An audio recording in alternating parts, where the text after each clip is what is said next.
Mis padres falsificaron mi firma a escondidas para poner en venta mi casa de vacaciones sin mi consentimiento. Mi madre dijo con frialdad, siempre derrochaste en cosas sin sentido, necesitábamos ese dinero para garantizar el futuro de tu hermano. No pude evitar sonreír, porque la propiedad que vendieron era en realidad.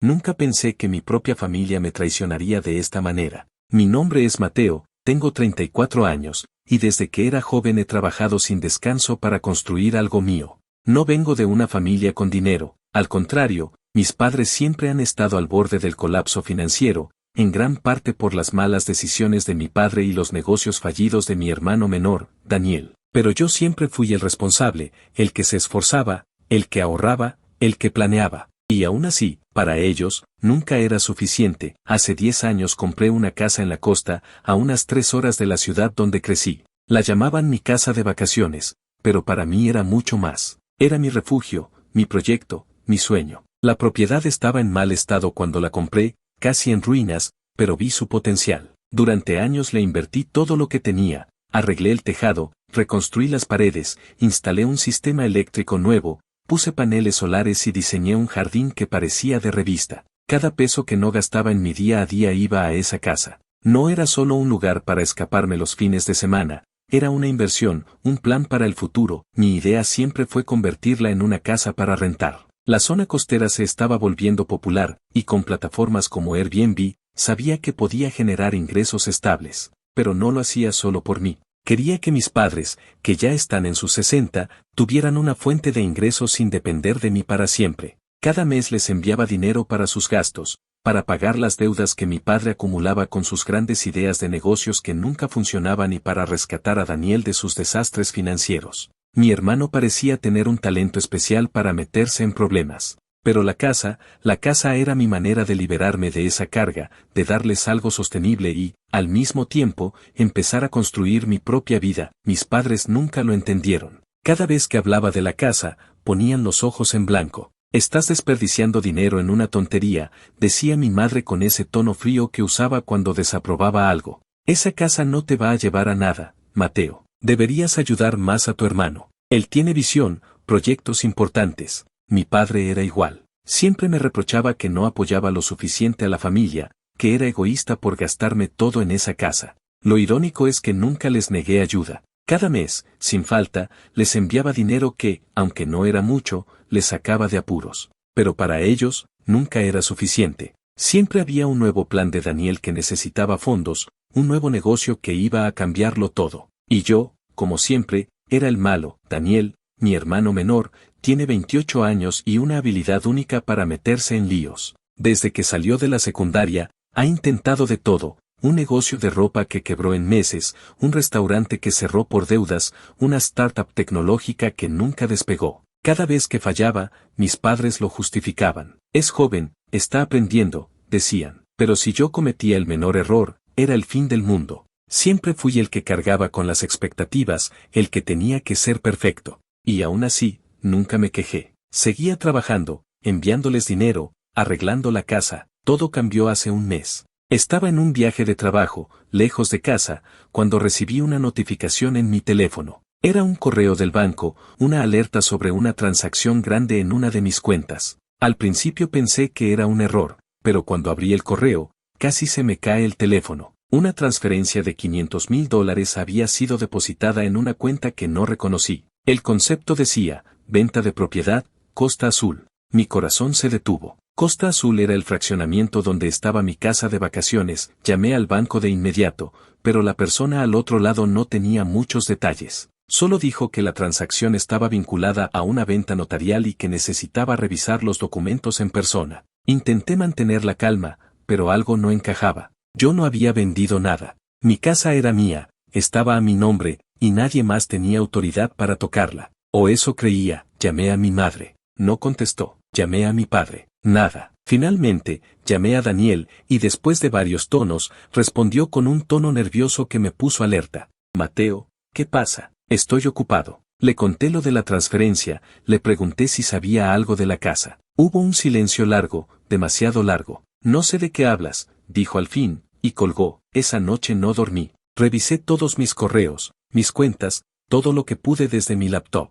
Encontré un correo de un notario desconocido, con documentos adjuntos. Era un contrato de compraventa de mi casa, firmado con mi nombre, pero yo no había firmado nada. La firma en esos documentos no era mía. Era una falsificación descarada, aunque lo bastante convincente para pasar desapercibida a simple vista. El comprador era una empresa inmobiliaria que había pagado $500,000 por mi propiedad. Mi propiedad, la casa en la que había invertido 10 años de mi vida. Cuando logré contactar a mi madre, su respuesta me dejó helado. Mateo, no hagas un drama, dijo con esa frialdad que siempre me sacaba de quicio. Siempre gastaste en cosas sin sentido. Necesitábamos ese dinero para asegurar el futuro de tu hermano. Él tiene un proyecto nuevo, algo grande. No podíamos esperar a que entendieras, no podía creer lo que oía. Mis propios padres habían falsificado mi firma, habían vendido mi casa a mis espaldas y todo para financiar otro de los planes absurdos de Daniel. Pero lo que mi madre no sabía, lo que ninguno de ellos sabía, era que yo había tomado precauciones. Sonreí, no porque estuviera feliz, sino porque la ironía era enorme. La casa que vendieron no era solo una casa. Estaba vinculada a una empresa que yo había creado para protegerla. La venta, en términos legales, era inválida. Y ellos estaban a punto de descubrirlo. Pasé los días siguientes recopilando pruebas. Llamé a mi amigo Diego, un abogado que conocí en la universidad y que siempre me ayudó con temas legales. Le conté todo, la transacción, los documentos falsos, la conversación con mi madre. Diego estaba atónito. Esto es un fraude descarado, dijo. Pero tenemos suerte. Si lo de la empresa es cierto, la venta no es válida. Necesitamos los documentos originales y cualquier prueba de que no autorizaste nada. La empresa era una sociedad anónima que creé hace 2 años. No era gran cosa, solo una estructura legal para proteger mis activos. La casa estaba registrada a nombre de esa empresa, no a mi nombre personal. Fue una idea de Diego, cuando le conté mis planes de rentar la casa. Nunca sabes lo que puede pasar, me dijo entonces. Es mejor proteger tus inversiones. Ahora, esa decisión estaba a punto de salvarme, el problema era que necesitaba pruebas concretas del fraude. Los documentos que me enviaron por correo no bastaban, necesitaba los originales y demostrar que mi firma era falsa. Diego sugirió contratar a un perito caligráfico para analizar la firma y certificar que no era mía. También me dijo que buscara cualquier comunicación entre mis padres, Daniel y el notario. Si encontraba correos o mensajes que probaran que planearon esto a mis espaldas, sería una gran ventaja. Regresé a la ciudad al día siguiente, con una mezcla de furia y determinación que nunca había sentido. No iba a dejar que esto quedara así. Mi familia había cruzado una línea, y yo iba a recuperar lo que era mío. Pero más que eso, quería que entendieran que no podían seguir tratándome como el tonto que paga por todo mientras ellos hacen lo que quieren. Cuando llegué a casa de mis padres, la tensión era evidente. Mi madre me recibió con una cara de piedra, como si no hubiera hecho nada malo. Mi padre ni me miró a los ojos. Daniel no estaba, probablemente, escondiéndose. No entiendo por qué estás tan molesto, dijo mi madre, cruzada de brazos. Hicimos lo mejor para la familia. Tú siempre has sido egoísta, Mateo. Esto es por Daniel, por su futuro, no respondí. No valía la pena. Fui directo a mi antigua habitación, donde aún guardaba algunos documentos. Revisé cada cajón, cada carpeta, buscando algo útil. Encontré una copia de un poder notarial que supuestamente yo había firmado, dando a mi padre autoridad para manejar mis propiedades. Era otro documento falso. Mi firma, otra vez, no era mía. Esa noche, en mi apartamento con Diego, revisamos todo, los documentos falsos, los correos, la transacción bancaria. Diego estaba seguro de que podíamos ganar un caso contra el notario y mis padres, pero me advirtió que no sería fácil. Esto es un delito grave, dijo. Falsificación, fraude, podrías llevarlos a juicio. Pero son tu familia. ¿Estás seguro de que quieres ir tan lejos? No lo sabía. Una parte de mí quería justicia, que pagaran por lo que hicieron. Pero otra parte, la que recordaba las navidades en casa, las veces que mi madre cocinaba mi platillo favorito, las veces que mi padre me enseñó a andar en bicicleta, esa parte dudaba. ¿Cómo llegamos a esto? ¿Cómo pasamos de ser una familia a esto? Pero entonces pensé en la casa. Recordé cada fin de semana que pasé arreglándola, cada esfuerzo, cada peso invertido. Recordé cómo mis padres nunca valoraron mi trabajo, como siempre me hicieron sentir que no era suficiente. Y supe que no podía dejarlo pasar. No esta vez. La furia que sentía no era solo por la traición, sino por lo que significaba. Esa casa no era solo un edificio, era el símbolo de todo lo que había sacrificado. Cada clavo que puse, cada pared que pinté, cada noche planeando cómo hacerla más valiosa, todo eso era también para ellos. Y ellos la vendieron sin dudarlo, como si mi esfuerzo no valiera nada. Pero no iba a dejar que se salieran con la suya. Esta vez no. Diego y yo trabajamos sin parar los días siguientes. Él contactó a una perito caligráfica, Ana, experta en falsificaciones. Le envié los documentos, el contrato de compraventa y el poder notarial falso. Ana fue directa: la firma no es tuya. Es una buena imitación, pero hay errores en el trazo. Puedo hacer un informe que lo pruebe. Ese informe sería clave, pero necesitábamos más. Diego me dijo que debíamos hallar pruebas de cómo mis padres y Daniel lo planearon. Si mostramos que actuaron con intención, será más fácil anular la venta y, si quieres, presentar cargos. Revisé todo lo que pude. Mis padres no dominaban la tecnología, pero Daniel sí. Sabía que usaba un correo para todo, incluso para cosas que quería ocultar. Recordé que, hace años, me dio acceso a una cuenta compartida para un proyecto fallido. Pensé que tal vez usaba la misma contraseña. Me senté en mi apartamento, con un café frío, y lo intenté. Tras unos intentos, entré. En su bandeja de entrada, encontré una carpeta llamada Proyectos. Había correos entre él, mi padre y un notario. Cada palabra me enfurecía más: Mateo no va a aceptar, pero no necesitamos su permiso. El poder notarial está listo, escribió mi padre. El comprador ofrece 500,000. Es suficiente para el negocio de Daniel. Daniel respondió: no se preocupen por Mateo, siempre exagera. Cuando el dinero esté, no podrá hacer nada. El notario, un tal Vargas, escribió: asegúrense de que los documentos parezcan reales. No quiero problemas. Cada correo era una puñalada. Lo habían planeado con calma, como si yo fuera un estorbo. Imprimí los correos y se los llevé a Diego. Esto es oro, dijo, revisándolos. Con los correos, el informe de la perito y la empresa, tenemos un caso sólido. La venta no es válida porque la casa está a nombre de tu sociedad anónima, no tuyo. Usaron un poder notarial falso que te representa como persona, no como dueño de la empresa. Eso lo anula todo. Me explicó que debíamos notificar a la empresa inmobiliaria que compró la casa y preparar una demanda para anular la venta. Pero antes, quería enfrentar a mi familia. Quería que entendieran lo que habían roto, que vieran que no ganarían. Llamé a mis padres y les dije que necesitaba hablar, sin mencionar la casa. Quería que pensaran que iba a ceder. Cuando llegué, mi madre estaba en la cocina, preparando café como si nada. Mi padre veía televisión. Daniel, para mi sorpresa, estaba en el sofá, mirando su teléfono, evitándome. La tensión era evidente. Tenemos que hablar de la casa, dije, poniendo una carpeta con los documentos en la mesa. Mi madre se quedó quieta. Mi padre apagó la televisión. Daniel levantó la vista, pero no habló. Sé lo que hicieron. Falsificaron mi firma, vendieron mi casa sin mi permiso, todo para financiar otro plan de Daniel. Creyeron que no me daría cuenta. Mi madre habló primero, con ese tono frío que usaba para defenderse. Mateo, no hagas un drama. Hicimos lo necesario. Esa casa era un capricho. El dinero es para el futuro de tu hermano. Daniel asintió, callado. Mi padre murmuró algo sobre el bien de la familia. No pude contenerme. ¿Un capricho? ¿Saben cuánto invertí en esa casa? 10 años. 10 años arreglándola, haciéndola valiosa. No era solo para mí.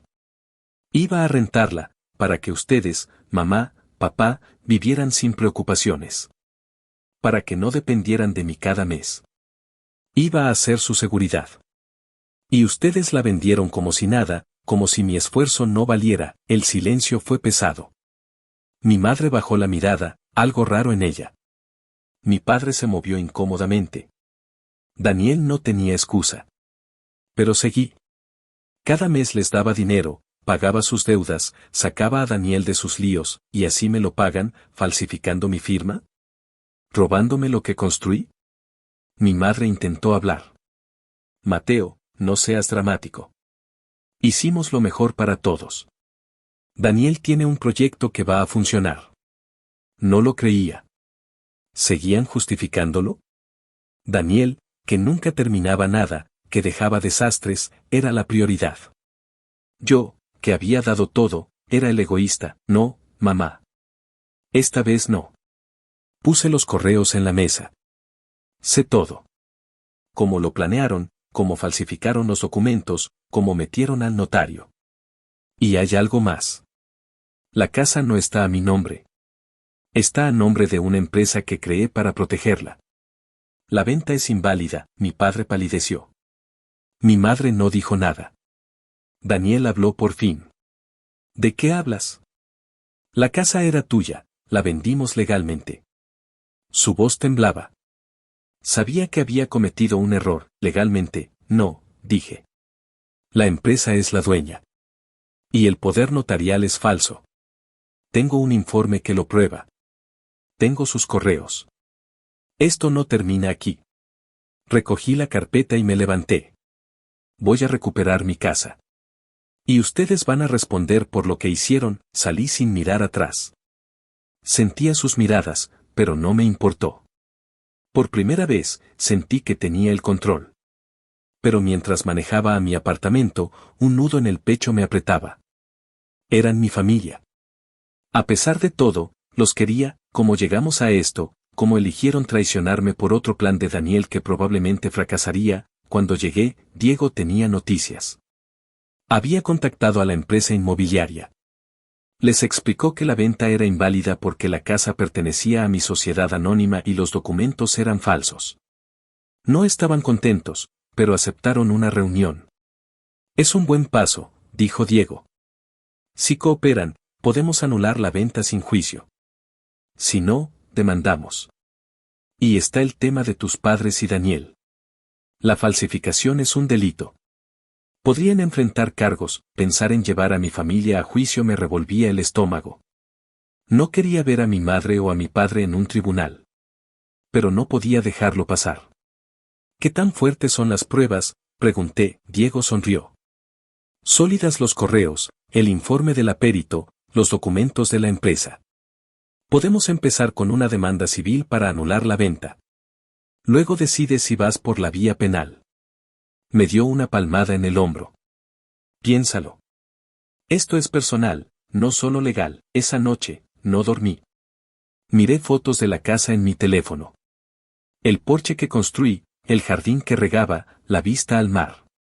Pensé en mis planes, rentarla, dejar que mis padres vivieran de eso, mudarme, empezar de nuevo. Todo estaba en riesgo por la codicia de mi familia. Pero también pensé en ellos. En mi madre, defendiendo a Daniel. En mi padre, que nunca dijo que no. En Daniel, siempre perdido, tenía que decidir. Podía demandar, recuperar mi casa y hacerlos pagar. O podía buscar otra salida, negociar con la empresa, hablar con mis padres otra vez. Pero no iba a rendirme. La casa era mía, y el futuro que planeé con ella también. Pero mientras miraba las fotos en mi teléfono, con el porche que construí y la vista al mar que tanto amaba, no podía ignorar el nudo en el pecho. Mi familia me había traicionado, y aunque tenía todas las pruebas para hacerlos pagar, una parte de mí seguía preguntándose si valía la pena destruir lo poco que quedaba de nosotros. La reunión con la empresa inmobiliaria y la decisión sobre qué hacer con mis padres y Daniel serían el punto final de esta pesadilla. Pero no sería fácil. Diego me llamó temprano al día siguiente. La empresa inmobiliaria Costa Properties había respondido. Estaban dispuestos a negociar, pero no sin pelear.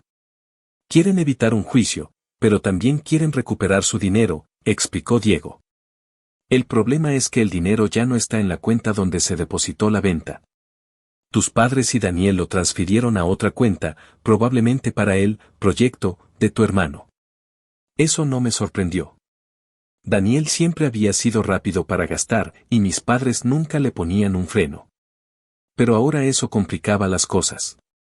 Si el dinero no estaba, la empresa podía demandar a mi familia, y yo tendría que decidir si los dejaba enfrentar las consecuencias solos o si los ayudaba una vez más. Nos reunimos con los representantes de Costa Properties en una oficina fría y gris. Eran dos hombres con trajes impecables, acompañados por su abogado, un tipo serio que no sonreía.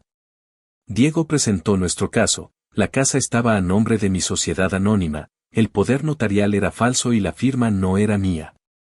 Mostró el informe de Ana, la perito caligráfica, y los correos entre mi familia y el notario. Los representantes no parecían sorprendidos, probablemente no era la primera vez que se enfrentaban a un lío como este. Entendemos el problema, dijo el abogado de la empresa. Queremos resolver esto sin tribunales. Pero necesitamos el dinero de vuelta o una solución viable. Diego me miró. Era mi turno de hablar. La casa es mía, dije, manteniendo la voz firme. No autoricé la venta, y los documentos son fraudulentos. Quiero mi propiedad de vuelta. En cuanto al dinero, no lo tengo. Mis padres y mi hermano lo tomaron. Los representantes intercambiaron miradas. Entonces, ¿quién paga?, preguntó uno de ellos. Porque alguien tiene que hacerse responsable, esa pregunta me persiguió el resto del día. Diego sugirió una solución, anular la venta legalmente y devolver la casa a mi sociedad anónima. La empresa podía demandar a mi familia por el dinero, pero yo no estaría obligado a cubrirlo. Es lo más limpio, dijo. Recuperas la casa, y ellos enfrentan las consecuencias de sus acciones. Pero la idea de mis padres en un juicio, o peor, con deudas que no podrían pagar, me pesaba. A pesar de todo, no quería verlos destruidos, decidí darles una última oportunidad. Fui a casa de mis padres esa tarde, sin avisar. Esta vez, la atmósfera era diferente. No había café en la cocina ni televisión de fondo. Mi madre estaba sentada en la sala, con los ojos rojos. Mi padre miraba por la ventana, como si quisiera estar en cualquier otro lugar. Daniel no estaba, pero eso no me sorprendió. Siempre desaparecía cuando las cosas se ponían feas. No vine a pelear, dije, sentándome frente a ellos. Pero necesito que entiendan lo que hicieron. Esa casa no era un capricho. Era mi plan para darles un futuro, para que no dependieran de mí. Y ustedes lo vendieron sin preguntarme, falsificando mi firma. ¿Por qué? Mi madre sollozó, algo que nunca la había visto hacer. Pensamos que era lo mejor para Daniel, dijo. Él nos dijo que este proyecto era diferente, que iba a funcionar. Mi padre asintió, pero no dijo nada. ¿Y yo qué?, pregunté. 10 años trabajando en esa casa, pagando sus deudas, ayudándolos, ¿eso no importó? Mi madre intentó hablar, pero la detuve. No quiero excusas. La empresa inmobiliaria quiere su dinero. La venta es inválida, así que voy a recuperar la casa. Pero si no devuelven el dinero, los demandarán. Y yo no puedo detener eso. Por primera vez, mi padre habló. No tenemos el dinero, admitió. Daniel lo gastó en su negocio. Dijo que era una inversión segura. No sabía si reír o gritar. Otro plan fallido de Daniel, y yo pagando las consecuencias. Pero esta vez no iba a rescatarlos. Entonces tendrán que enfrentar las consecuencias, dije. Voy a recuperar mi casa, y ustedes decidirán cómo arreglar esto. Salí de la casa con una extraña mezcla de alivio y tristeza. Diego presentó la demanda civil al día siguiente, y en una semana, un juez anuló la venta. La casa volvió a mi sociedad anónima. Costa Properties presentó una demanda contra mis padres y Daniel por el dinero, pero eso ya no era mi responsabilidad. Había hecho todo lo posible por ellos, y ellos eligieron traicionarme. Pasé el fin de semana en la casa de la Costa. Caminé por el porche, toqué las paredes que había reconstruido, miré el mar desde el jardín. Era mía otra vez. Empecé los trámites para rentarla, como siempre quise. Los primeros huéspedes llegarían en un mes y los ingresos irían a una cuenta nueva, para mí. No para mis padres. No para Daniel. Era hora de construir mi propio futuro. Meses después, supe que Daniel había desaparecido, probablemente huyendo de las deudas. Mis padres vendieron su casa para pagar parte de lo que debían a la empresa inmobiliaria. No hablé con ellos después de esa última conversación. A veces, miraba mi teléfono, esperando un mensaje, una disculpa. Pero nunca llegó. Y aunque dolía, también me liberaba. La casa, mi refugio, seguía en pie. Y yo, por primera vez, sentía que podía avanzar sin mirar atrás.